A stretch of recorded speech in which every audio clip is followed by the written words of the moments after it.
Hello IG Garage family. Is your car showing a P0095 trouble code? If your engine is misfiring, fuel economy is dropping, or your check engine light is on, well, this could be due to a faulty intake air temperature sensor too. Ignoring this issue can lead to poor performance, incorrect fuel mixture, and honestly, even damage to your engine. In this video we'll cover what P0095 means, the exact sensor location. This is very important. How to diagnose and fix it properly. Alright, let's get started. Alright, let's dive into this important topic, the location of the IAT Sensor 2. So where exactly is it located? Well, the IAT Sensor 2 can typically be found in the intake manifold or near the throttle body. But here's something to keep in mind.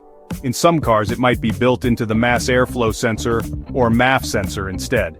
Now, if your IAT Sensor 2 is combined with the MAF sensor, you'll usually find it mounted on the air intake tube, right near the air filter box. Pretty straightforward, right? Oh, and don't forget about the wiring harness. It runs from the IAT sensor all the way to the ECM. Make sure to check for any damaged or loose connections there. Trust me, it can save you a lot of trouble. And hey, if you're still not quite sure about the exact location, no worries. Just grab your car's service manual. It's always a reliable guide. Alright, so here's how you can diagnose and fix that P0095 code. First, check the intake air temperature sensor 2. You'll need an OBD-II scanner to monitor the IAT2 temperature readings. If it's showing a really high or unrealistic temperature, well, it's time to replace the sensor. Next, inspect the wiring and connectors. Look closely for any corrosion, loose pins, or damaged wires. If you spot anything faulty, repair or replace the wiring as needed. Now, if your car has a combined IAT2 and MAF sensor, you'll want to test the MAF sensor. Sometimes, simply cleaning or replacing the MAF sensor can solve the issue. Also, don't forget to check the air filter. A dirty filter can cause airflow restrictions and lead to incorrect sensor readings. Finally, once you've done all that, reset the code using your OBD-II scanner and take the car for a test drive. This will help you confirm if the issue is fully resolved.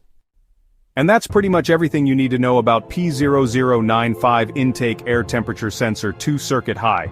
If your car is running rough, showing poor fuel economy, or has that pesky check engine light on, be sure to inspect the IAT Sensor 2, the wiring, and the air intake system.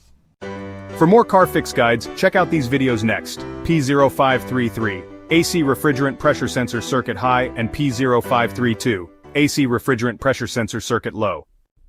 If this video helped you out, don't forget to like, subscribe, and hit that bell icon for more expert fixes from IG Garage. Thanks for watching, and we'll see you in the next one.